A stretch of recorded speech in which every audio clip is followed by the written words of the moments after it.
मरकजी रहनुमा PTI barrister Gohar Khan ने कहा है कि आसिफ जरदारी को विफाक की अलामत नहीं मानते, वो एक मुतनाज़ा सदर हैं। सदर ममलुकत के खिताब से वाज़े हो गया कि फ़ैसले ऐवान से बाहर होते हैं। आओ अवाम से पूछते हैं कि महंगाई कम हुई है ज़्यादा। हुकूमत ने मुख पर 4,000 अरब रुपए से ज़्यादा कर्जा चढ़ा दिया।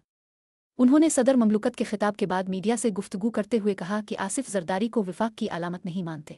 आसिफ जरदारी मुतनाज़ा सदर रहीं, इसलिए पार्लियामेंट के मुश्तरका इजलास में एहतजाज किया। सदर जरदारी के खिताब से वाज़े हो गया कि फ़ैसले ऐवान से बाहर होते हैं। आसिफ जरदारी को पूछना चाहिए था कि एजाज चौधरी को पेश क्यों न किया गया। अपोजिशन लीडर कौमी असम्बली उमर अयूब खान ने कहा कि वज़ीर आज़म और वज़ीरों को चैलेंज करता हूं कि हमारे अवाम साथ चलीं, फिर हम अवाम से पूछते हैं कि महंगाई कम हुई है ज़्यादा। हुकूमत ने मुख पर 4,000 अरब रुपए से ज़्यादा कर्ज चढ़ा दिया। इख्तिलाफात भुलाएं आएँ, मिलकर मईशत को मुस्तहकम करें। रहनुमा PTI शिबली फराज ने कहा कि यह हुकूमत इसी तरह चलती रही तो अल्लाह ही हाफिज़ है, हुकूमत को गैरकानूनी इक़दामात का जवाब देना होगा। दूसरी जानिब वज़ीर दिफ़ा ख्वाजा आसिफ ने अपने रद्द अमल में पार्लियामेंट हाउस में मीडिया से गुफ्तगू करते हुए कहा कि अपोजिशन इत्तेहाद ने कॉन्फ्रेंस में जो ज़ुबान इस्तेमाल की माजी में किसी ने इस्तेमाल नहीं की।